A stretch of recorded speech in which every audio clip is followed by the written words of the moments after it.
আমরা আলোচনা করব সরকারি কর্মকর্তা এবং কর্মচারীদের জন্য অত্যন্ত গুরুত্বপূর্ণ এবং সংবেদনশীল একটি বিষয় নিয়ে। নবম জাতীয় বেতন স্কেল বাস্তবায়ন নিয়ে যে জটিলতা এবং অনিশ্চয়তা সৃষ্টি হয়েছে তা এখন দেশের প্রশাসনিক ক্ষেত্রে একটি বড় উদ্বেগের কারণ হয়ে দাঁড়িয়েছে। সরকারি সূত্র এবং অর্থ মন্ত্রণালয়ের সাম্প্রতিক বক্তব্য থেকে যে ইঙ্গিত পাওয়া যাচ্ছে তাতে স্পষ্ট হয়ে উঠছে যে বর্তমান অন্তর্বর্তীকালীন সরকারের সময়ে এই বহুল প্রতীক্ষিত বেতন কাঠামো বাস্তবায়িত হওয়ার সম্ভাবনা অত্যন্ত ক্ষীণ হয়ে পড়েছে। গত বছরের জুলাই মাসে যখন সরকার নবম জাতীয় বেতন কমিশন গঠনের ঘোষণা দিয়েছিল তখন দেশের লক্ষ লক্ষ সরকারি কর্মচারীর মনে আশার একটি নতুন প্রদীপ জ্বলে উঠেছিল। তাদের বিশ্বাস ছিল যে দীর্ঘ প্রতীক্ষার অবসান ঘটবে এবং তারা একটি ন্যায্য এবং যুগোপযোগী বেতন কাঠামো পাবেন। কমিশনকে দায়িত্ব প্রদানের সময় নির্ধারণ করে দেওয়া হয়েছিল 6 মাসের একটি সময়সীমা, যার মধ্যে তাদেরকে একটি বাস্তবসম্মত এবং সর্বস্তরের কর্মচারীদের জন্য সন্তোষজনক একটি বেতন কাঠামো প্রণয়ন করতে হবে। সরকারের পক্ষ থেকে তখন আশ্বাস দেওয়া হয়েছিল যে এই নির্ধারিত সময়ের মধ্যেই কাজ শেষ করে দ্রুততম সময়ে বেতন স্কেল বাস্তবায়ন করা হবে। কিন্তু বাস্তবতা হলো সেই নির্ধারিত 6 মাসের সময়সীমা অনেক দিন আগেই পেরিয়ে গেছে, অথচ আজ পর্যন্ত কমিশনের চূড়ান্ত প্রতিবেদন সরকারের নিকট জমা হয়নি। কমিশনের ভেতর থেকে পাওয়া বিভিন্ন অনানুষ্ঠানিক সূত্রের তথ্য অনুযায়ী আগামী জানুয়ারি মাসের দ্বিতীয় সপ্তাহের মধ্যে হয়তো এই প্রতিবেদন জমা দেওয়া সম্ভব হতে পারে। কিন্তু এই দীর্ঘ বিলম্ব এবং সামনে আসন্ন জাতীয় নির্বাচনের কারণে বাস্তবায়নের পথে যেসব প্রতিবন্ধকতা দেখা দিয়েছে তা অতিক্রম করা অত্যন্ত কঠিন হয়ে পড়েছে। এই পরিপ্রেক্ষিতে অর্থ উপদেষ্টা ডক্টর সালাহউদ্দিন আহমেদের সাম্প্রতিক বক্তব্যগুলো বিশেষভাবে গুরুত্বপূর্ণ এবং তাৎপর্যবহ। তিনি একাধিক অনুষ্ঠানে এবং সাক্ষাৎকারে অত্যন্ত পরিষ্কার ভাষায় জানিয়ে দিয়েছেন যে নতুন বেতন কাঠামোর মতো একটি সুদূর প্রসারী প্রভাব সম্পন্ন এবং রাষ্ট্রীয় অর্থনীতিতে দীর্ঘমেয়াদী প্রভাব ফেলে এমন একটি বৃহৎ আর্থিক সিদ্ধান্ত গ্রহণের পূর্ণ কর্তৃত্ব এবং নৈতিক বৈধতা থাকা উচিত একটি জনগণের ভোটে নির্বাচিত প্রতিনিধিত্বশীল সরকারের। তার মতে একটি অন্তর্বর্তীকালীন সরকারের প্রাথমিক এবং মূল দায়িত্ব হল দেশকে একটি সুষ্ঠু, অবাধ এবং গ্রহণযোগ্য নির্বাচনের মাধ্যমে একটি নির্বাচিত সরকারের কাছে ক্ষমতা হস্তান্তর করা। এই ধরনের বিশাল আর্থিক প্রতিশ্রুতি এবং দীর্ঘমেয়াদী বাজেটারি প্রভাব সৃষ্টিকারী সিদ্ধান্ত গ্রহণ করা অন্তর্বর্তীকালীন সরকারের কাজ নয়। একটি নতুন জাতীয় বেতন কাঠামো শুধুমাত্র কিছু সংখ্যা এবং পরিসংখ্যানের একটি তালিকা নয়, এর সাথে জড়িত রয়েছে রাষ্ট্রীয় কোষাগারের সামর্থ্য এবং সক্ষমতা মূল্যায়ন, জাতীয় বাজেটের সামগ্রিক কাঠামোগত পুনর্বিন্যাস, সরকারি ব্যয় ব্যবস্থাপনার আধুনিকীকরণ, প্রশাসনিক সংস্কার এবং আরও অনেক জটিল কারিগরি এবং নীতিগত বিষয়াবলী।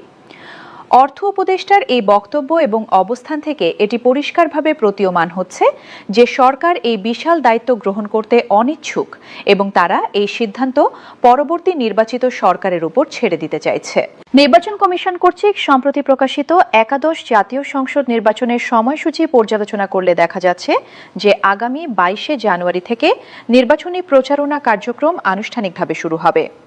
এই প্রেক্ষাপটে যদি আমরা সবচেয়ে আশাবাদী এবং ইতিবাচক দৃষ্টিভঙ্গি থেকেও বিবেচনা করি এবং ধরে নিই যে বেতন কমিশনের চূড়ান্ত প্রতিবেদন জানুয়ারি মাসের দ্বিতীয় সপ্তাহেই জমা হয়ে যাবে, তাহলেও নির্বাচনী প্রচারণা শুরুর পূর্ব পর্যন্ত সরকারের হাতে থাকবে মাত্র 7 থেকে 10 কর্মদিবসের একটি অতি সংক্ষিপ্ত সময়।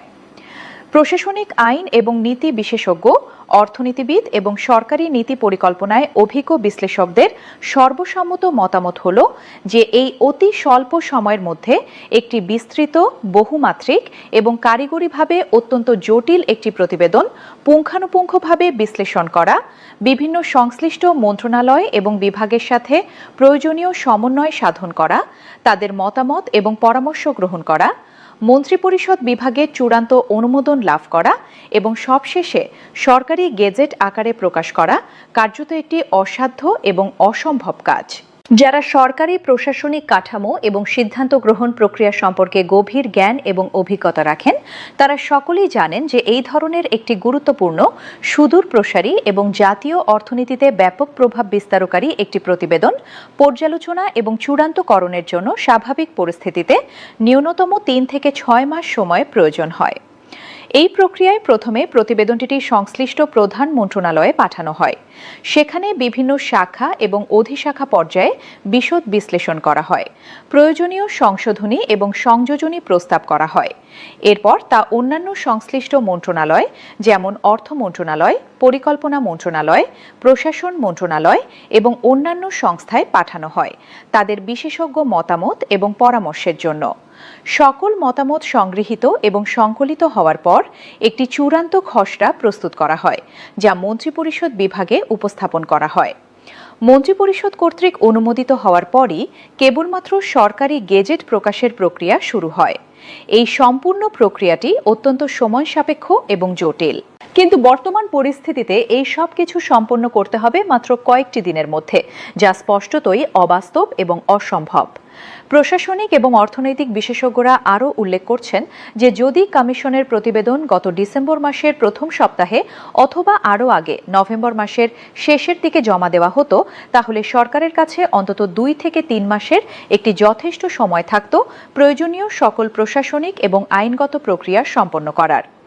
সেই ক্ষেত্রে কোনো সংশোধন না করেই সরকার এবং কোনো অপরিচিত অর্থনীতিকে পরিবর্তন করতে হতো। এর জন্য প্রশাসনিক পরিস্থিতিও পালিত হতো সম্পন্ন করার। সেই ক্ষেত্রে হয়তো নির্বাচনের পূর্বে বেতন স্কেল ঘোষণা এবং বাস্তবায়ন করা সম্ভব হতো। কিন্তু প্রতিবেদন জমা দিতে প্রতিটি দিন যে বিলম্ব হচ্ছে, তার সাথে সাথে সমানুপাতিক হারে বাস্তবায়নের সম্ভাবনা আরও দুর্বল থেকে দুর্বলতর হয়ে আসছে। বর্তমান সময়ে পরিস্থিতি এমন এক সংকটময় পর্যায়ে এসে উপনীত হয়েছে যেখানে প্রায় সকল বিশেষজ্ঞ এবং বিশ্লেষকই একমত যে নবম বেতন স্কেল বাস্তবায়নের দায়িত্ব এবং চ্যালেঞ্জ প্রায় নিশ্চিতভাবেই পরবর্তী নির্বাচিত সরকারের কাঁধে গিয়ে পড়বে। এই দীর্ঘ প্রতীক্ষা, বারবার প্রত্যাশা পূরণ না হওয়া, প্রতিশ্রুতি ভঙ্গ হওয়া এবং ক্রমবর্ধমান অনিশ্চয়তা দেশের সরকারি কর্মকর্তা এবং কর্মচারীদের মধ্যে তীব্র হতাশা, গভীর ক্ষোভ এবং অসন্তোষের জন্ম দিয়েছে। দেশের প্রত্যন্ত অঞ্চল থেকে শুরু করে রাজধানী পর্যন্ত যেখানেই সরকারি কর্মচারীরা কর্মরত রয়েছেন, তারা সকলেই এখন অনুভব করছেন যে তাদের সাথে অবিচার করা হচ্ছে এবং তাদের ন্যায্য এবং প্রাপ্য পাওনা থেকে তারা বঞ্চিত হচ্ছেন। একদিকে জীবনযাত্রার ব্যয় প্রতিদিন বৃদ্ধি পাচ্ছে, নিত্য প্রয়োজনীয় পণ্যের দাম ঊর্ধ্বমুখী, শিক্ষা এবং চিকিৎসা ব্যয় আকাশ ছোঁয়া, কিন্তু অন্যদিকে তাদের বেতন বৃদ্ধি পাচ্ছে না। এই পরিস্থিতিতে তাদের মধ্যে যে ক্ষোভ এবং অসন্তোষ জমা হচ্ছে তা অত্যন্ত স্বাভাবিক এবং তা তাদের ন্যায্য অধিকার। দেশের বিভিন্ন সরকারি কর্মচারী সংগঠন, কর্মকর্তা কল্যাণ সমিতি এবং পেশাজীবী সংগঠনগুলো ইতোমধ্যে তাদের দাবি আদায়ের লক্ষ্যে সংগঠিত এবং সক্রিয় হতে শুরু করেছে। তারা প্রথমে শান্তিপূর্ণ এবং গণতান্ত্রিক পদ্ধতিতে তাদের দাবি উত্থাপন করেছিল এবং 30শে নভেম্বরের মধ্যে বেতন কমিশনের সুপারিশ জমা দেওয়ার জন্য একটি চূড়ান্ত সময়সীমা নির্ধারণ করে দিয়েছিল। কিন্তু সেই সময়সীমা অতিক্রান্ত হওয়ার পরেও যখন কোনো ইতিবাচক